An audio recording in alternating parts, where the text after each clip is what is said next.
Normally we use Facebook Messenger to connect with people, but today it will not work for some reason. Uh, but uh, but thank God we're able to find an alternative method because today's topic is so important. I'm even thinking Satan himself is afraid of today's program, and I think Absolutely. today's program is going to be historic. It's going to be epic. So let me quickly introduce you to the topic of the day. We are going to be reviewing my book review on this book, Insulted by Ungodliness. That's the name of this book, Insulted by Ungodliness. Insulted by Ungodliness. And the person who is going to be reviewing it with me is Macrine. Some of you have been on the platform for some time. You probably know who Macrine is, and the husband, Aruna. They've been very, very active. And so they are the ones who are going to do justice, who are going to help me do justice to this topic today. I hope you people are hearing me well. I hope the sound is okay. I'm going to introduce you to Macrine now. So let's do Ayomche. So we are going to. Hello, Macrine. How are you doing today? I'm good, DSA. Good evening. Thank you for having me today. You look so charming. You look so wonderful. You are always looking great and wonderful. Thank But today is like a special great, especially great. You look specially great today. Oh, thank you, sir. And Um, but it's good that you are bringing that on. It's look good that you look great because that is going to soften. You are going to help us with your beauty and outward look. You are going to help us soften the topic because the topic itself is fire, fire.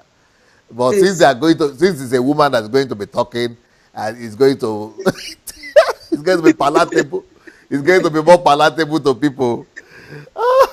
Well, so tell me about this book, Insulted by Ungodliness. Why did you decide to review it? Yes, when I first read this book, it spoke to me in various ways because I was like, oh, we've been insulted. We didn't know, I didn't know that all I've gone through and all we're going through as a church, as Christians, is insults until I read the book. So reading the book, my eyes open, I'm like, wow, when I went chapter by chapter, I was like, so I'm supposed to even cry out. I'm not supposed to keep quiet. I'm supposed to do something. I'm like, no, this book is something I need to read. And I read it, and I think I put it out there. Everybody in the house should read this book. And I began to say to my kids, yes, by the way, why we go through all your materials is because we also use them as devotion in the house. We use Beautiful. them tools to teach ourselves, about life generally. Because I sat with my children, I said to them, don't you ever shy away from speaking out when you're oppressed, when you feel cheated. You have to talk. I gave them the story of Malala. We talked about all the examples you gave in the book. I said, if people keep quiet, we will forever remain where we are. So rather than us nagging and moaning and just, sitting in our corner and just complain even about society, about the government, get out and do something. That's what this book is all about. I think everybody has to read this book, and every child that is of age to understand reading. Like my children said to me that DSA's books are not for adults, they're for everybody. So Yes. everybody read and understand. It's clear English, easy to understand. Everybody should read it so that we can all cry out and fight and return, retrieve all that's been taken from us, restore the body of Christ, restore our societies, especially our nation, especially Nigeria, where I'm from. That's why I chose this book, DSA, because this book is appropriate for our time now, in line with your messages, because we are all insulted, especially those of us on the DSA platform. I believe that we're here because we have felt insulted by one thing or the other, whether it is the abuse of the church, from families, from all kinds of things we've gone through as a system, especially back in Africa. We need to cry out, we need to speak out, we need to make a change. So that's why I chose this book to review today, sir. I want to ask a question that not too many people see the importance of answering this question. They think it might not be so important, but I'm going to ask you this question. what is the emotion? What is the emotional experience? What were you feeling as you were reading the book? Emotion. What were the emotions going through you? What were the feelings from one chapter to the other, from the introduction to the what were the emotions passing through you before Yes. we now go to logic now? Yes, sir. I felt when I started reading the book, I felt that I've been insulted and I've been quiet, which means if I don't help others, they'll also stay so. So I was like, why have we been taking this thing for so long? Why have we been oppressed and keep being oppressed and just sit in the oppression and clap and cheer the oppression on and grow it? Why have we accepted it? I felt strongly about that, and then when I read the examples, I'm like, these are human beings like me that made a difference because they couldn't stand it any longer. So they had to cry out, they had to speak out. So what am I doing? What is my use if I'm just going to join the bandwagon and just complain or just assume nothing is wrong? No, it's not going to be so. It can't be so because we've got generations after us that we need to put on the right track. So I said to myself, if this man, because when I was reading it, I made notes in my phone because I read it even when I'm in the car, when I'm like waiting to pick up someone, pick up the children or doing something, I'm delayed. I'm just reading it. So I make my notes, I highlight, and then I also make notes in my phone. And I said, the examples you give, and I said, okay, even DSA has made his own because he has cried out, he has spoken, and we have now heard him. So that's, if I didn't hear you, sir, and I didn't hear, starting from you and the others that followed, like Mayowa, like so many other people on the platform, there was several people talking, them Dagnet, Before now, I didn't know. I thought I would manage all of those situations I was going through. But no more, So I felt emotionally really, really wrecked that we just managed life when we could make a change. When we could come out of it and we could, we could challenge it head on without fear or favor. And fear for what? Perfect love cast out fear, and God is love, and I've got God in me. So what am I afraid of? But I didn't know until I started reading these books, until I started listening to these messages, until I met you, so to say. Sometimes I cry, and I hope I'm not going to cry just now because I'm like, no, we have to come out. I wrote in my notes, I said, I'm insulted by injustice in the church, using the name of Jesus to insult me, his child. I wrote that in my phone and I said, every one of us here is insulted by injustice and ungodliness, either by family, by church, by society, in one way or the other. I remember a caller some months ago that was dyslexic that did not know, because we don't know that in Africa, how he was abused by his own family and all of that, So I wrote all of that. I said, but we can't keep quiet, so that others can also be helped. That's just the emotional thing that's attached to this material, DSA. What about, I think I saw other emotional things there. For example, as I was reading I was writing the book, and I saw, for example, let me just show you my own experience. When I was writing about Malala, that was very emotional. Absolutely. Wilberforce, that was very emotional. So, and Malala especially at the age, and that's why I started with her, at a tender age like that. Yes, sir. And then these people are all stepping out to protest against ungodliness. Yes. And we are living in a nation of ungodliness. We don't even notice it. Or we just get used to it. We just get used to it. Yeah, we just keep up with it. So, So when you reading those affairs and those things that have transpired in our world, one time or the other, and you are a mother. Yes. And then you have small children, you are a mother, you've passed through some things. Yeah, what are the things going on in your mind in those times? Like you said, we just get used to the situation. Reading about Malala, I remember my husband's brother, his elder brother, and I, we talked about this Malala when the thing happened newly back home in Nigeria. We're like, how can that be? When I read this book, a 14-year-old girl, defied, in the face of possible death, she was shot at, she didn't even deter.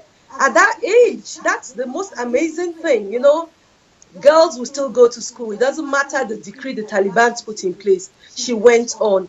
That is something that should wake us all up. you know. And even the scriptural ones are so heartbreaking too, because like Gideon in the Bible, he was supposed to be a coward, you know. The Midianites were oppressed and all of that. But that same Gideon, he felt insulted, you know, by the worship of evil that was going on around them. So much so that at night, even without the fear, you know, he couldn't do it by daytime. Carry just 10 men. They went and pulled down the altar of Baal, cut down the groves and all of that. That was emotional as well. It was even only in this book I realized that William Wilberforce was 21 when he entered the The House of parliament, Commons. yes. Yeah, to fight slavery. So people don't just keep quiet in the face of oppression, in the face of ungodliness and injustice. People cry. I remember Ken Saro-Wiwa, because you mentioned the Ogoni. Yes. They went through, they keep going through. It's one of the generational levels, you know, of oppression. Their land, their water. I served in Akwa Ibom State, though my service was cut short because of, you know, the ill health, ulcer, and all of that. But I served in Akwa Ibom. Even roofs, you know, like chip off because of the salty nature of the water. The water is destroyed by the oily nature, you know, the fish is destroyed and everything. So their own inheritance by birth, you know, is like taken from them. And until they had to cry out, you know, there was no form of compensation. You know, so anytime we just accept the situation we're in, they were not helping ourselves, and above all, we're not helping anybody. The society just keep going to crumble and crumble and crumble. People must cry out. I remember the Michael Brown, the black boy that was shot by the white policeman in America, in Missouri. Yes. You know, Ferguson, you mentioned that in the book as well. And that led to the Black Lives Matter campaign. You know, and they are making impact now. The Parliament, the Parliament of America is talking about better policing, putting cameras, you know, checking on them, putting checks and balances. If they kept quiet, you know, the black life will still not matter, like the Rosa Parks of, you know, those days. So we must speak out. We must speak out. And what you are doing is just like all the examples you gave is the same. You should have put your name in the book, because really, you're one of the reformers. Yes, DSA. And because I put your name in my list as I was listing it, you know, your journalist, the pen is mightier than the sword, you know, and that Wilberforce used the pen, he was talking, he was writing, he was fighting. It's touching. So I said, none of them has 2 heads, or none of them have anything more than me. Like my book, your book, I still call it my book because I love that book. No one is better than you. I made a video of that. You know, so we're all the same. So if they can cry out, I can cry out. If they can stop it, I can stop it. And that's why I love what you're doing. I love what you are doing. And it takes courage, it takes boldness, and we have let down from you. You can't be stopped now, it's too late. Macrine, I know I mentioned before the program a friend of mine who used to be a minister or maybe a pastor in your church, and who knows you very well. But one of the things he said is that you are too educated, too good, and too nice that nobody will believe that you will be bold enough and you will be so transformed to go against the system and to stand for truth and stand for God so strongly that you are the big picture of people in that ministry, in the church you used to go to, that is in the mind of people is that this is a subtle,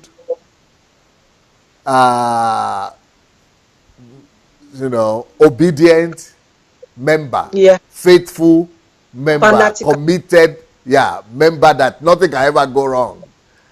But that you will stand for truth like this, that the transformation in you yourself alone, that is enough to make all the people who knew you before to say, before these people can become like this, it means she has encountered a higher level of truth. I agree with him. He was my pastor for at least over a year.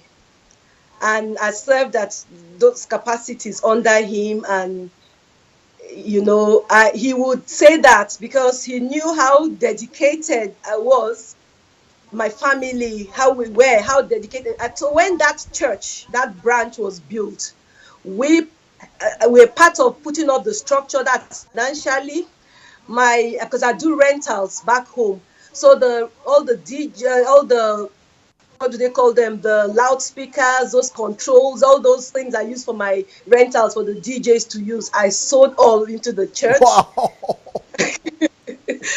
And then, we first of all, we started with a tent. We also donated tents, and because we run the park in Abuja, Kwada runs the largest private owned park in Abuja. So we've got all these tents and marquees and all of that. So we sold those kind of things to the church chairs, So he would be surprised, to come out of that kind of system. DSA is not easy, and when you've been in it and you have believed it so long and so I will well, tell you a secret now. That man, whose name we cannot mention now because he's still in the system, he's already planning his exit strategy. I pray for him. He has to. There is no point encountering this truth, DSA, and staying in that system. That would be hypocritical. And that is what we have been saying to our pastors who are still in there, that say they know. I said, then what are you still doing there? What are you afraid of? Like, we don't fear death. We're already dead. So, and it's a win-win for us. If we die physically, is gain. So there's nothing to be afraid of. But DSA, that video that I put on Facebook, some people didn't comment openly, so they were phoning me because they're still in the system, but they believe. I would just want to read one of the messages someone sent to me. He said, "Madam, I stumbled on this video and watched it to the end. Gratefully, it unveiled the contradictions of modern Christianity and entertainment and religiosity. The standard for Christianity is the Bible, and if anything falls short of it, it is pure religion or human endeavor, and mostly a cocktail of lies. My greatest fear has been when the bubble will burst." And now the bubble has burst because they thought nobody, never in their life would they have believed that people will question them or challenge. We may not question them face to face because I may not have access to them. I may not see them. They're like my bishops. I used to go to their houses personally. I know them, except for Oyedeko. All the other bishops' personal encounters, gone to their house, laid hands on us, my children, and all of that. I can still. So I believe that I could still, like we say with my family here, when we go to Nigeria, we'll still go and greet them because we are not fighting them. We're fighting practices. So if I go, I will still go to the house. If they throw me out, fine. If they give me audience, I'm going to speak the same things to them. Now, just one question I'll have for them. Do you not know that you've been deceiving us?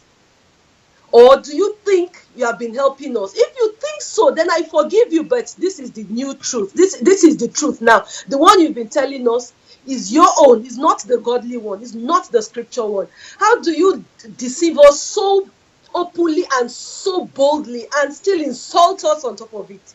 I will answer, and I don't, maybe I'll be put in jail before they finish, but he said the bubble will burst, and it is burst now. And he said that he deeply sympathized with the victims, and he said, because we trust men instead of God. And unfortunately, the disease is prevalent and spreading to the unsuspecting and uninitiated in Christ. Sometimes I wonder why the consumer protection should not intervene or some form of regulation. And that's the regulation them already fought so hard so that nobody can question them, And that's one thing I need to take up with Showore, because I'm going to do an interview with him also in July when he comes to Edinburgh. If anybody coming on was tell us the things you're going to do, because church is going to be part of what must be cleansed. So we need an overhaul of the whole system, including the church. And then he said to me that I'm my own pastor. So when pastor preaches in church, I live what is the pastor's own in church. So that's what he said. I am my first pastor. So I agree with him absolutely, because if we're pastoring ourselves, we will not let them pastor us with lies, DSC. This book, sir, is just a call to speak out. It's a call to come out of this deception. And a call to let people know that church is still not building. People are still not getting it. I read some comments in the video I made. Some people still don't understand the balance. One of the videos was shared by my sister, and one of the comments. I wanted to reply, but I just ignored it, because the person that made that comment did not understand that video, making it look like I can't balance my life. I'm the one that took on too many responsibilities. It's not about me. It's about the church, and it's about we, the congregation in the church. because we believe church is that building. And that's why Funke will say church when you come here, the 7 mysteries, because you're reading Hebrews 12, the spirit of just men made perfect, the blood of sprinkling, the church of first. But we have a better understanding of scriptures now. I just thank God for these messages, because if people don't listen to you, I don't know if they'll be able to interpret some scriptures well, honestly. Yeah. Now, Macrine, this book, I will say, it is the book, it is the written form of the series I'm doing now, the temple cleansers and the idol smashers. What will you say about that? What is the parallel that you see between this book, Insulted by Ungodliness, and the temple cleansers? It is just the same, DSA. I was saying to you before we went live. This is the message, as I think is the most appropriate message for this time. The temple cleansers and idol smashers, which we've all understood that it starts from us were cleansed. The temple, Jesus himself, called us his own. And then you come to tell us that it is through you, the God of this man, the God of that man. Until we go through you, we cannot access God. No. So the temple cleansers now is us. We need to cleanse. Everything they've been doing is wrong. So we're going to wash it now. The temple has to be cleansed. Every Dagon, every Baal, every Ashtaroth, every whatever names they are called as idol must be smashed. Because if they are not smashed, they will keep pulling more people and keep pulling more people. They have to be smart. We have to cry out. The parallel I drew from this, is the fact that you have been deceiving us. And now we know to cry out. We know to speak out. We know to tell you, no, enough is enough. What you are doing is not right. What you are doing is not acceptable. If Martin Luther could face the Catholic institution, and fight them, and became a voice for us today, the Reformation totally wrote his 95 theses, because they were selling salvation, selling indulgences. You have to pay to be forgiven. Is it not the same thing they are doing today? So in my notes, in my phone, I said, so what is the difference between that and the Nigerian Pentecostal movement? No difference. So the idol smashing has begun, and the temple cleansing has begun, and there's no end to this now, unfortunately for them. There's no end to this. So, because if we don't take it on, this message of idol cleansing and idol smashing and temple cleansing, then we just know the truth, and they were not doing anything about it. So we know the truth. That's what will set us free. So it's the cleansing now that we're doing, the detoxification, the things you're teaching us. One of the series, when you were showing us all of the things you've been doing and all of that, I'm like, now if anybody is going to say whatever they want to say, why you're doing this thing is because of whatever, I'll be like, I hope when they see this video, because for me, I've watched that long ago. Since I encountered you, watch those videos. So this is not a man that is hungry, that wants sympathy or wants attention or wants fame, because his fame has passed. They can't dream of it, they can't meet it. But until I see them in the Japanese parliament or in the Israeli Knesset, until I see them there, then no. So this is not, they're not, if it's me writing this, they could say anything. If it's maybe any of us that our CVs are just 1 or half page, they can, say that. But coming from you, it is time for them to get their acts together, because we're coming for them. One of the pastors that was commenting on the video, and my sister took a thread with him, and they were going back and forth and back and forth. I just said, I believe that he's just preparing for his own private jet, but no, the market has closed, because we're even collecting the ones that are available to sell and bring to the apostles' feet, so that there will be no lack in the church. So anybody that is still having hope of buying his own, no, it's not going to work again, because we have been insulted by ungodliness and we are speaking out. And this book, DSA, I don't even know where to start, because every chapter is a message. Every chapter should stand by itself as a book. We start with through scriptures, because and the good thing about these books, even a non-Christian can read it and be happy, because it's not a religious book. It is fact, reality, what affects my life, my destiny, and my eternity. That is what this book is about. So if I don't cry out, then my children are going to suffer. If I don't speak out, the generation unborn is going to suffer. So what will I tell God when I stand before him? That I knew and I kept quiet. When they are giving you your crown, DSA, because you spoke out, I want to wear one too. And that's why we have to speak out. That's why we must cry out. I said, reading one of the quotes, Mandela said, I stand before you not as a prophet, but as a humble servant of you, the people. How many pastors can ever call themselves our humble servants? No, nobody. They can't, because they are too high up there. On Saturday, we had our meeting. I told you about it. We'll talk. I'm going to call you about that. You know, one of us said at that meeting, he said, we have bastardized the scripture that says, give honor to whom honor is due. Now they think they are the ones that honor is due them, so they can lord it over us, and they have become our gods.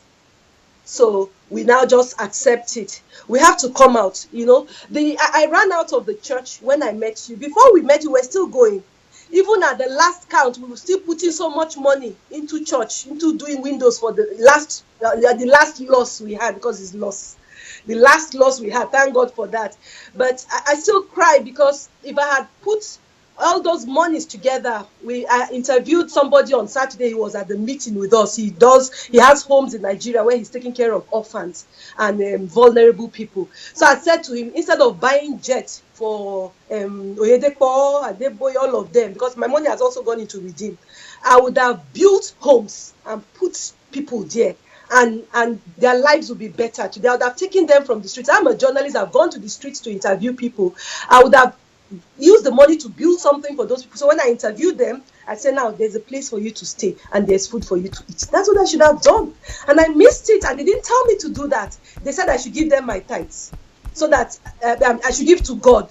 So who is God? What is God's bank account? God is the least of my brethren, and his bank account is their feeding, their clothing, their thirst, satisfying that thirst. Not jet, not university, not primary schools everywhere. The children will die, and then you said you don't have faith.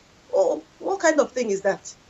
I'm fed up with the system, and I'm going to. I keep praying that God will open the eyes of people, but God is doing that every day, DSC. Anyway, we thank God for you. We can't stop thanking God for you. Honestly, insulted by ungodliness is what has been our lifestyle. We have been insulted. Hi. For so long, Chineke, that I can't even talk. When I start talking, I'm so overwhelmed. I'm like, how I've been so foolish, and I'm not a young person. How could I have been from young till I grew up in the same wrong, in deception? And some people still come on the platform to still say rubbish. I said, what's wrong with them? Oh, God will help them. Because they have been brainwashed since they were young, and now that they are old, they have been conditioned. Their pastors change.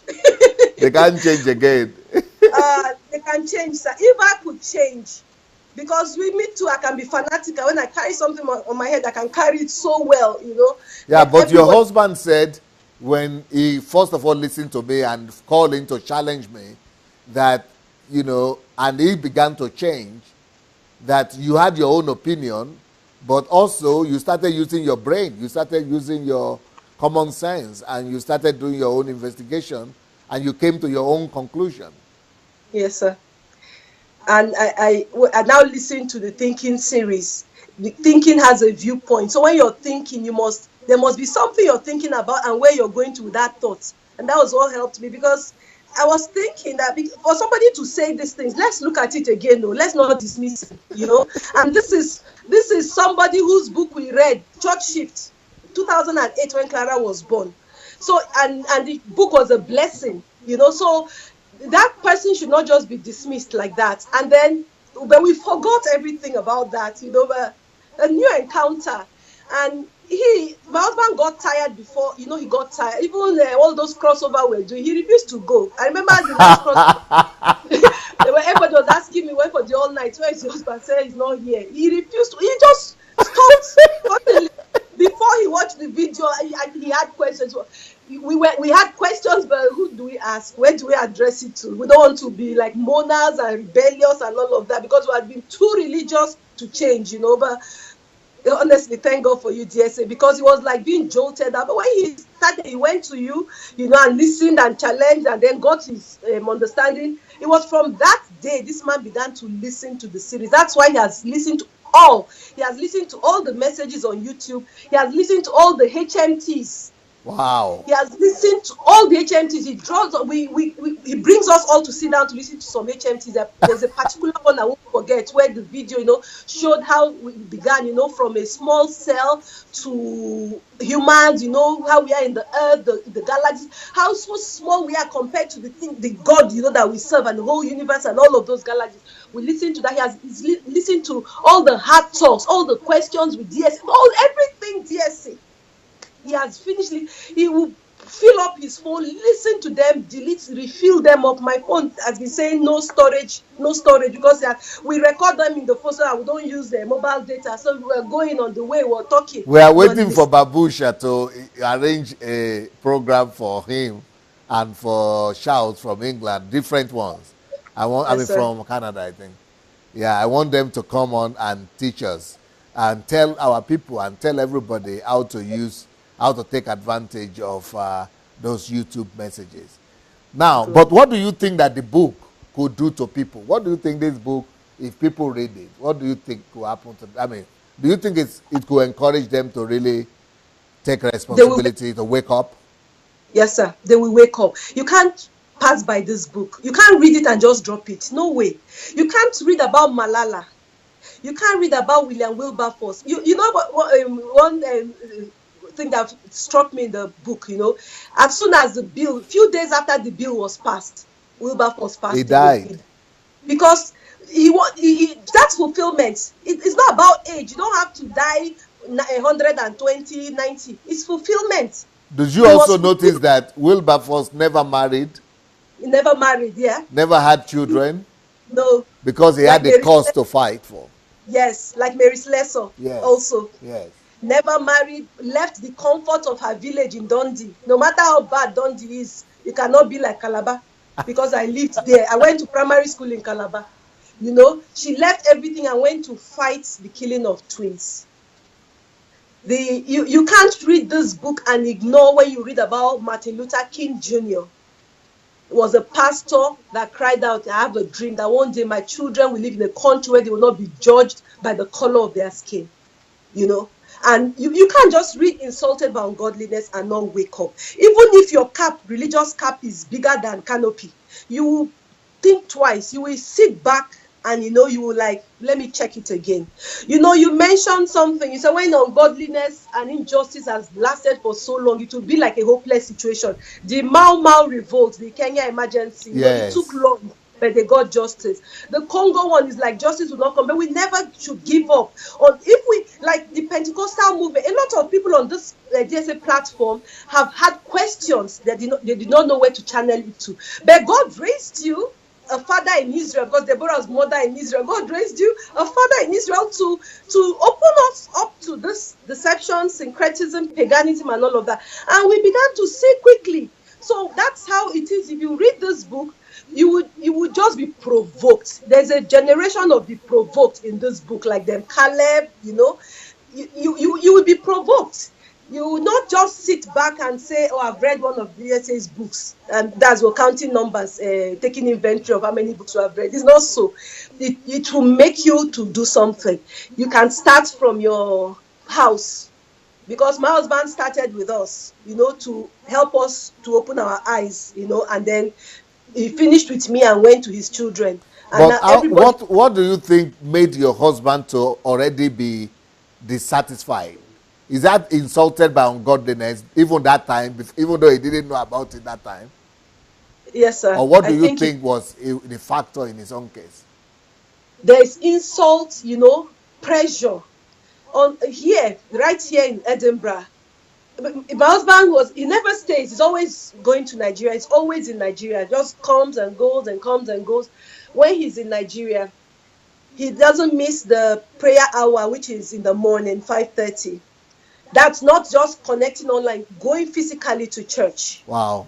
Then he will not miss the evening one again. They call, what did they call that one now? Morning, They evening go out. dew. Yeah, our own is hey, I'll remember. So that one we go out, pray, and then also go out to share flyers, go out for evangelism. So you can imagine, and you're a businessman, and then morning you finish. When will you wake up and do your morning devotion? Pray and encounter God in And the even your own in the work, your calling, when will you go and that's do your yeah. work?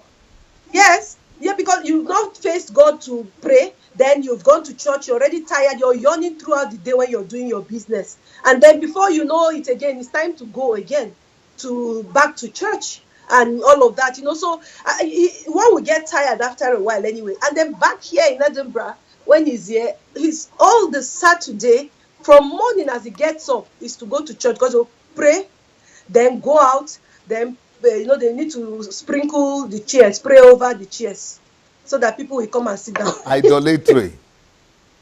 Sometimes I'm ashamed to say the things we have been doing, DSA, honestly. Idolatry. Idol smashers. This is just the message for us, honestly. So Caleb felt insulted by, they all went out, 12 of them, and then 10 are bringing evil report.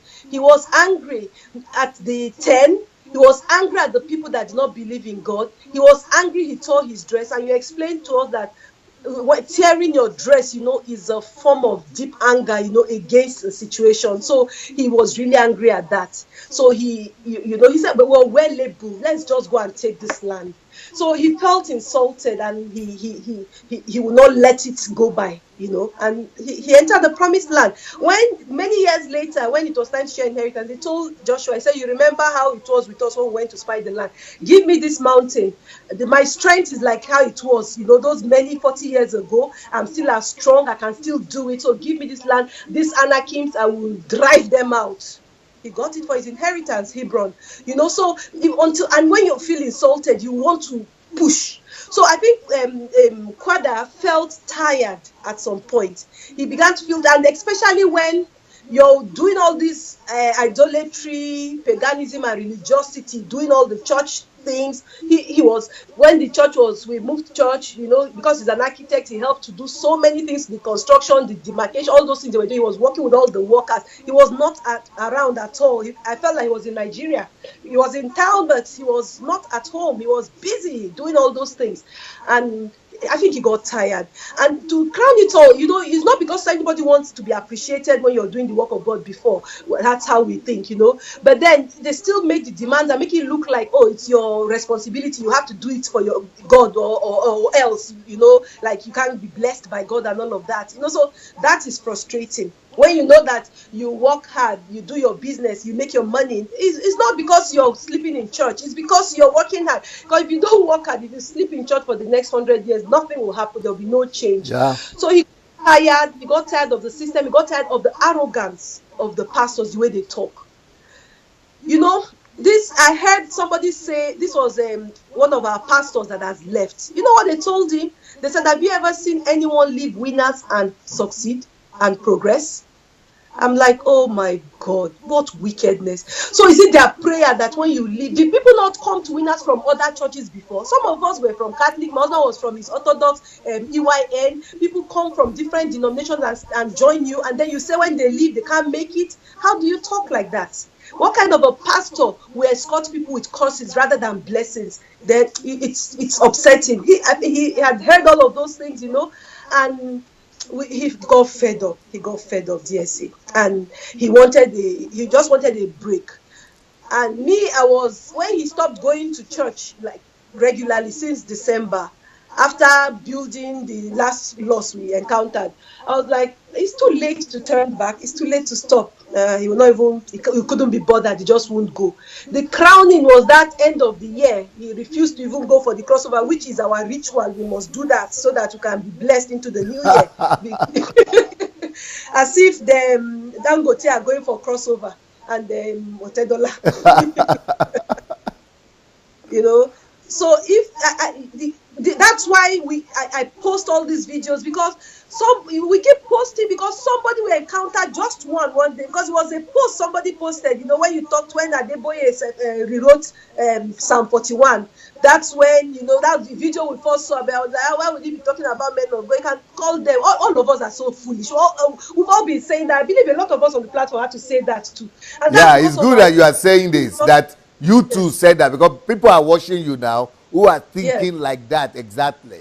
So it's good yes, that you are saying it, that you people thought like that too, so that they will know that you've been there, where they are. we've been Yeah. there. Yes, we've been there. We thought so too. You were phoned. My husband phoned you. Anybody can find the video. I know he knows the name of that video. He even knows the minute mark on the video when he called you on that. So, because when he tells people about it, he says, "Go and watch that." It's not as if we did not ask. We've asked questions and we are satisfied with the answer. Like when somebody called him to challenge him, he's a pastor from Nigeria.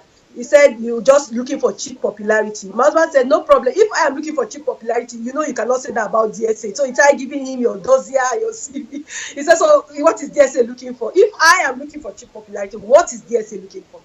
What is it looking for?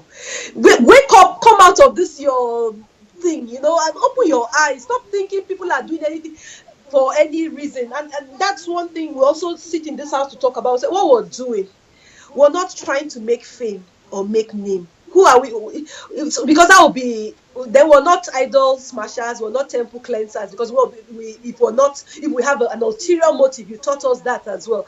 The motive for all of this work is for the liberation of people. Because if I feel pained by what I've gone through, I believe that people are pained too. So if you don't help them, how do they come out? So let's not even think that if you see videos or members of this platform doing their own things, don't think that everybody wants to be like DS, or everybody wants to make name, or everybody wants to be heard. No, everybody wants to help. Because we've all been insulted, and the more our voices, and that's why we love you, DSA, because you're such an encouragement. You keep pushing us. No pastor, African Nigerian pastor, we want to encourage you to do what he's doing. Use his materials. I'm sorry, I'm speaking Hausa. It's not possible for us to be sitting with you like that, talking with you that sit with big people. We small us, we sit with you. How? What do we in Nigeria when they are surrounded by bodyguards? When they are surrounded, pastors are using bodyguards, and they'll give us Psalm 91. Pastors are using entourage, convoy. Humility has left church. Love has left church. What has come into the church is intimidation, threats, discouragement. People are depressed in church. Depression is more in the church than outside. People are sad in the church. People are carrying gloomy faces in the church. I saw a video last week. Somebody sent the video to me. People close from church in London, somewhere in London, and they were fighting, like exchanging blows. When I watched the video, he said, "Ma, what's your take on this?" I said, "They are frustrated." After church, because they are frustrated, they are sad, they are depressed. Church has not given any solution. I remember I listened to one of your messages, one woman that was at the verge of suicide. So somebody gave her your number, you spoke with her and gave her an appointment, and she said, no, she can't make it because she's going to church. And the church could not help you, and you are not going to church. Now you can help her, attend to her. In fact, when I was listening to her, I paused the thing to answer. I spoke out. I said, she's not ready. Let her go. Let her either commit a suicide or just stay in the church till whatever will happen to her, let it happen to her. I'm not interested in that woman. Then I continue playing the video. Because she's so addicted to going to church. I'm so addicted. I so pity her, because I could have screamed at her if I was there, but it's not her fault. But it's also her fault, because if that one didn't help you, try something else. So now they said, come here. So why don't you just go and check it out? There's no harm in it. If it doesn't work for you, they can continue to your church, And you have proofs, DSA. You have proofs. This platform, when I listen to it, when I watch, when I hear comments, and that's proof of what you're doing. Because if there's no proof, then you can say there's no point. But every day, there are new names I see, new people, because that means people are tired, people are upset, people want a change. The Nigerian factor It's just the limitations for us back in Nigeria, apart from data and all of that, is the fact that we still have that fear. People still fear that, if they leave man of God, if they leave church, they will be cursed. One thing I told my husband, which I still am ashamed of that. When he stopped, I said, we need a covering. We need a father cover. God. So we can't just walk away from church. We can't walk away from pastor or bishop. We need that father. Oh God, what's wrong with my mind? I think because that was the only thing you knew. Honestly, DSA, we should listen to the thinking series. We must think. We must think. If we don't think, we will not come out of these things, honestly. So, he got fed up and he left. And thank God there was no gap, because he went into the platform immediately, and just the zeal from that side, transferred into this side, and it has helped us. We are more bubbly in the house because we know so much now. We are just so at peace, like more than we have ever been, really, honestly. The joy, we had, like having children before, having some other benefits from God, is not compared to the joy now of no church oppression, no church pressure, no concern to serve anybody, rather than now our concern is God only, worship him in spirit and in truth, and no paganism, no idolatry, no syncretism. No, mantle will never climb my head again. Nobody will pray anything over any instrument for me to use again. I am a king and I'm a priest, ordained by God to reign on the earth. So nobody can tell me differently. But they don't tell us the truth. That's what differentiates you from them, DSA. And that's why we can't help but love you. That's why we can't help but get addicted to these materials. What my son said this morning when he woke up?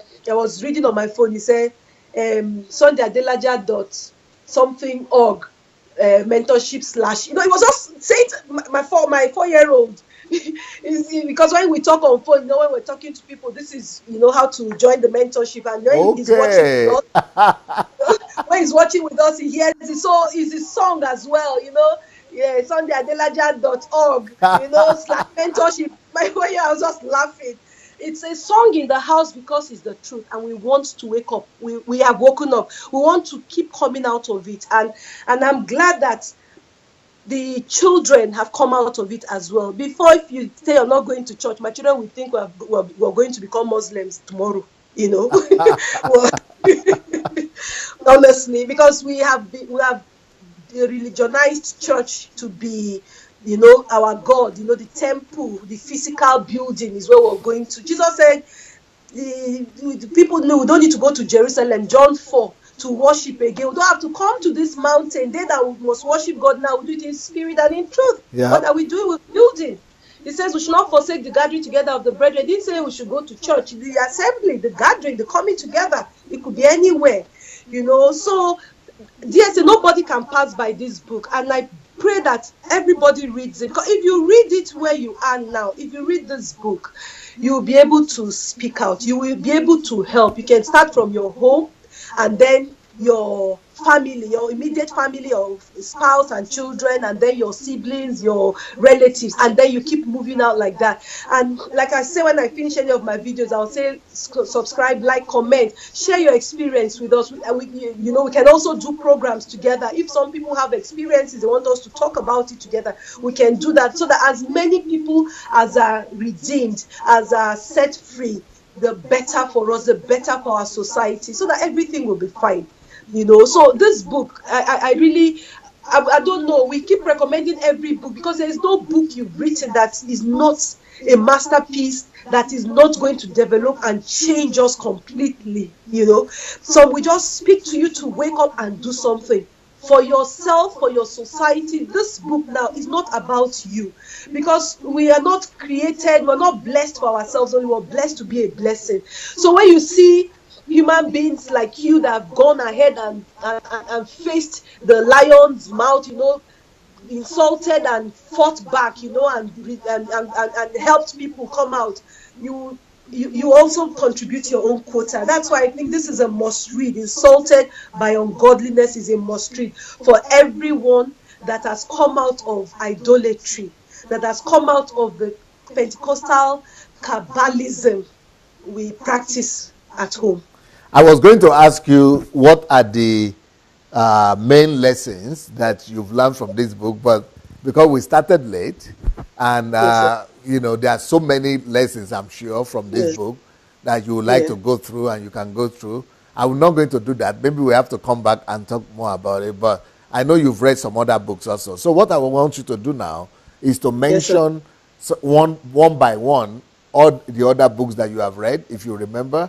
So each one you remember one by one, we'll be showing them on the screen, and why you recommend okay, you have told us already about this one, why you recommend this one. So Yes, what sir. about other books? Why do you recommend? What other books would you like to mention? Who am I? Why am I here? Who am I I? Why am I Yeah, here? why am I here? Yes. Okay. I did a video on that from the materials from that book as well, because that is a book that you need to know who you are, why you are on this earth. I watched the review with Zoe, and it was a masterpiece. I shared that video That is with because my daughter. your daughter, yes, she so explained it like she was the co-author. I don't know if she helped you write part of No, it. no, no. Really, She really, just really read it. she did a good job with that Who book. am I? Your Who am daughter, I? Right? yes, yeah. I read, how to become great through time conversion. You can't waste your time. You must, if you want to be great, you have to use your time, convert it into that greatness that you desire. Yeah. So this is how to be great through time conversion. Yes, sir. Okay. Kingdom driven life. That is a must have, a must read anytime, Kingdom because driven life. yes, it's all about the kingdom of God. It resembles church shift, and it resembles the Bible Yes. completely. It just sets you on the path of, just how Jesus, he came to preach about the kingdom, and that was it. So any other thing you have heard is not it if it's not the kingdom of God. I've read How to Regain Your Lost Years, and that was the one I wanted to review, and I've read it. I prepared my materials, but this one had to just overthrow that one first, because this one is for us to speak out, Right. and fight those things going on. How to Regain Your Lost Years. I read 7 tips for self-fulfillment in life, because I want to be fulfilled in life. Right. And you get different tips, what drives you, what is your passion, that will show you what will fulfill you. There's so many tips. There's 7 major tips in that. Is a must read. The Law of Difference. Oh. The Law of Difference. I have not finished. I have 2-3 chapters to go, but it's a masterpiece. I am different. That's just it. I am different. I the ones the Clara's book, hello, I'm searching for problems. Yeah. That book scare you, the title. I said it in one of my videos that I was scared of the title, but God, when you go in there, you know that you need to be a solution to your generation. You are not here to occupy space, but to accomplish, to pursue a purpose, to help. You must do something for people. I read the Create Core Values in Children. That book is every mother and father must read that book. How to create core values. Core values, yes. Children. I've read so many books on children, but God, that one stands out. It's not rivaled. You have to read that. Every parent should read it, and not just read it, maybe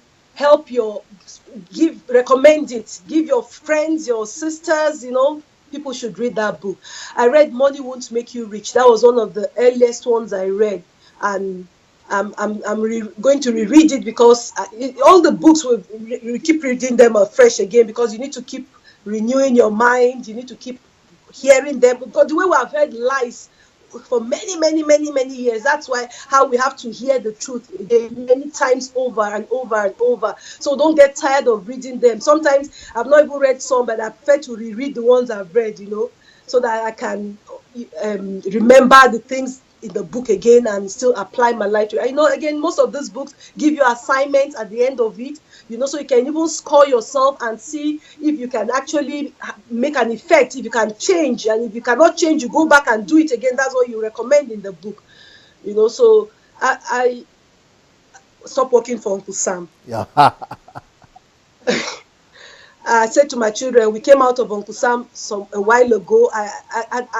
I don't want to ever work for anybody again. I want to totally come out of the system, totally, completely now, because they will just use me, but like Clara will say, the orange, squeeze it out and then chuck you in the bucket. I didn't finish reading Workaholic, How Urgently Become a Workaholic. Yes. I read the part of it, and most of the books, again, they've got their video forms, which we have listened to and keep listening to, and we can't just get tired, DSA. Beautiful, beautiful. You are a hard-working family. Your family now, people are looking at you and thinking it's because you are born like that. But what they must realize is that, you are just like them. You are just like these churchgoers before too. But you started to work on yourself. You started to go through the through the materials. You started to work. So if it's possible for you with 4 children, then it's possible for everybody else. Yes, sir. That's true. Yeah, it's a sacrifice, and we have to be intentional about anything we've got to do. We have to be intentional. And the driving force for me is the energy I put, the latent energy I put into following church. That's if I channel the same energy into knowing the truth and detoxifying myself from all the toxins I've been fed with, then the difference will be clear. Right. So we've all been in it, so if we have been able to come out, there's nobody that cannot come out. Like you said, 4 children, we've got business concerns here and there. Sometimes I want to do my videos, I want to sit down, read this book so that I can use the materials to do things, but I have to be intentional because I must accomplish. I'm afraid the way you are being intentional now, that might be the end of the children. No more children. Yes, no sins, no more. My 4th born came as a Jara, we call it in Nigeria. It was not planned. I was done with my 3 as a kids. blessing. I can add, so I can move on and do other things. So he came. We thank God for him. He's such a blessing in the house. But no more, sir, no more. So now you can devote your life to the kingdom purpose. To the kingdom. I was saying to a friend yesterday, when the last one is in like primary 5, I want to start going to mission field. I want to go to some parts of Africa and other places. I want to go save the children. It's a charity so that I can help. I want to physically help, financially help, emotionally help. I want to be there in the field. So that's one of the projects I want to do, so I don't want any distraction now. So no more. Somebody is asking, is everybody from your town or your village, like you and your husband, you are from the same town? Is everybody there like this, so passionate and so sincere like that? We're very hardworking people from my place. They call us the Igbo of Adamawa State, or the Igbo of the North. Because no Igbos are hardworking in their own right. My people are hardworking, and that's one of this Insulted by Ungodliness. There are some key people I want to give this book to read also back home, the people from my place, so that when they read it, they can face all those ungodliness, even of the politicians that we face, so that we can come out of it. My people are loving people. In spite of the devastation of Boko Haram, how they finished my village, but we've rebuilt it. People have gone back home. Their farms are restored and all of that. They are hardworking people. Why is it that a friend of mine is an Igbo himself, is from Eastern Nigeria, Igbo brother, one of my disciples? Why did he say that the best Nigerians are in the middle belt of Nigeria, like Benue, Taraba, Adamawa, all those areas? That's what he said. He said he's from the east himself. He lives in Lagos, so he knows all kind. Then he comes to the middle, to the north and the middle of Nigeria. He said the middle people are the best. Why do you think he says that? Maybe because of our farming, because maybe he likes eating yam. You get that from the No, middle no, not belt. because of it. He's talking about people. I know. So the people are farmers, so they do the things he could like. The Igbos are very industrious and very ingenious, DSA, honestly. An Igbo man will not sleep hungry, except maybe he didn't grow up with his people. They are Yeah, ingenious that and is in industry. He is Igbo himself, industrious but character, Igbos, they character. have issue with character. But he was talking more about character-wise. Character-wise, would I say there's a character-wise? Honestly, it depends. I don't know. The middle belters are okay because I'm from the middle belt. We're okay, but it also depends on individuals. By and large, I grew up in Lagos, and I'm from the middle belt, so at least I know a fair share of all of us. I know that there are some parts of Nigeria that could backstab easily, character-wise, And why I think he says that about Igbo, sometimes we always all say they love money, so they can sell their integrity for money. Maybe Yeah, he is that's Igbo another himself, and that's what he coming. says. Yes, maybe that's another angle it's coming from. Yeah. But so, well, that's another aspect, but that's still not a general view, because I think they're okay. I've got one of my closest friends in life. I call her my best friend. She's Igbo, married to a Yoruba man. And it was from her I started hearing about church deception, because her brother-in-law is a pastor. Babusha is saying that's a dangerous combination. Igbo woman marrying a Yoruba man. She's shaking her head here, sitting down. I don't know why she thinks that Igbo and Yoruba is a dangerous combination. I agree with that to an extent, because it's two people that will not want to meet on a good day like that. But she's got a lovely husband. But I remember how they used to fight with the brother-in-law who was a pastor in Redeem. And so if you start to say something to my friend, if you say pa before you say the store, she has left you. So she doesn't want to hear anything about pastor. One day she wanted to sell her car, and she said, "Don't cheat me." And the man said, "I'm a pastor." She just carried her car and left. She didn't even, listen to me any further. She just walked away. That you're a pastor, I'm done with you. And that was many, many years ago. So when she started seeing me on the platform and all of that, she said, "Welcome home, my love. Welcome Are home." you serious? Yes, she was part of those that built Canaan Land. She carried head pans on her head. They built Canaan Land. She knows Oyedepo. But she has been delivered since. Since. So she's so helpful to me. She's the president of NAWOJ now, Nigerian Women Journalists. She's the president. She's a very, very effective person, and she's so happy for me that God has delivered me from this whole thing. So I love that girl. We've gone to my village with her. We go on holidays together. We go to Dubai on holidays together. Her husband, I wasn't married when we became friends, but her husband, trust me, absolutely, she'll come if he was doing a master's program in one university back in Nigeria. She'll come spend the weekend with me when he's away. We stay in my house and all of that. She's absolutely 100% pure girl. So, and she's Igbo. And her mother has taken me like her daughter. So that's why I would say, character-wise, I will not generalize. You will find a handful of people, but they are absolutely loving people. I've got lovely Igbo friends. Ifewa is one of my best friends in life. She's my sister. Somebody that will go with you to your village of Minchika, stay with you, go to Yola, we'll go together everywhere. Medjugorje, went to visit family and all of that. Funny enough, almost all my friends are Igbos as well. And they have the closest of them all. No, I never had any problem with any Igbo person. That's absolutely. So but you can come across different kinds of people in every tribe, actually. But the one I will have questions with more will be your tribesmen. Yoruba people. What is their own problem?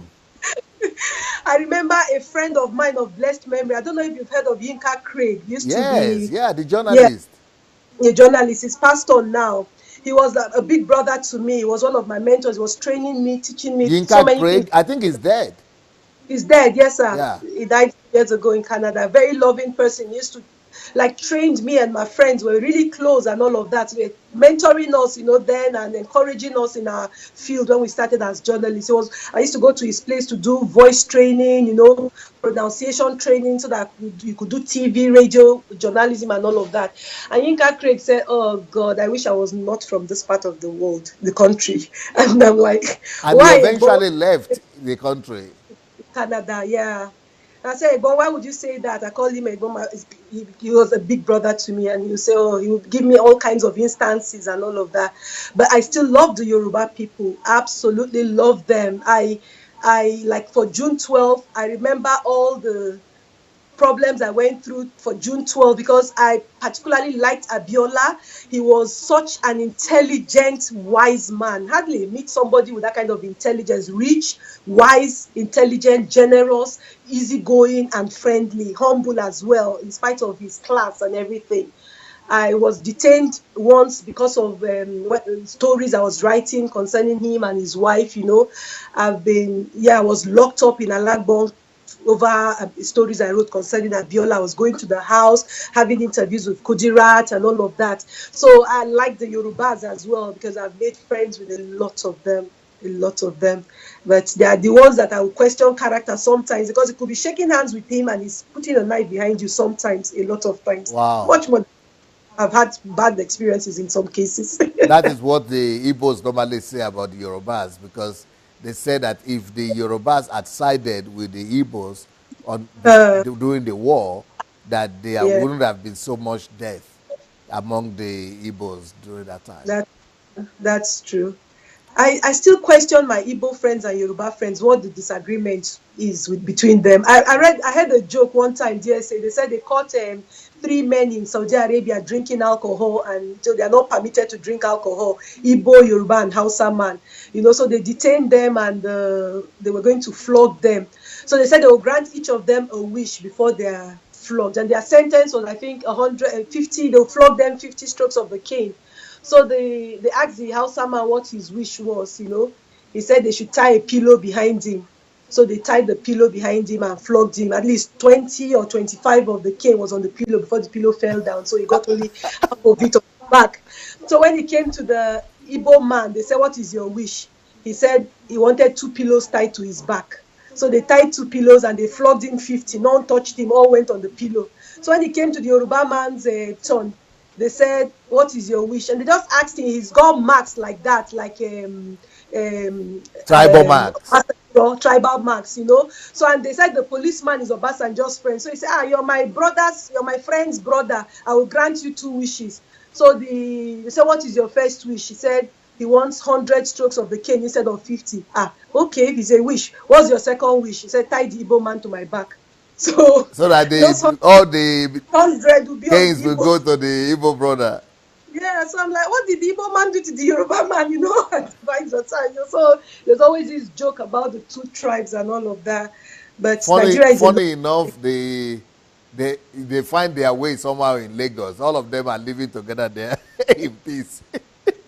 They live together, but they fight a lot. I remember in one Lagos, time when there was a massive crisis between the Yorubas and the Igbos. I remember then, say Ojukwu sent coaches full of Igbos to go to Lagos so that they can help their brothers, because Yoruba man will rent out his apartment in those inside of Lagos, rent out the apartments, rent out to the Igbos, rent out even the toilet. Now they want to use the toilet and the kitchens. They want to use it for free. The Igbo man said, no, you've rented it out also, you will pay. And fight began, So they are friends, they stay together, but they fight a lot. Very good. Backrind, you've really done a good judgment. You've done a good job today. Unfortunately, our time has gone. We have to come back for the generation of temple cleansers and idol smashers. So I hope that God is raising up this platform to help Nigeria cleanse all those evils from our country, all those differences, and be able to smash all the idols so that we'll be able to build a great country. Thank you so much, Macrine. Thank you, DSA. We'll look forward to seeing you back again, because you've got to come back. No problem, DSA. Thank you. So thank you, everybody. In the next 20 minutes now, the next 20, 25 minutes, We'll be back. Peace. Bye.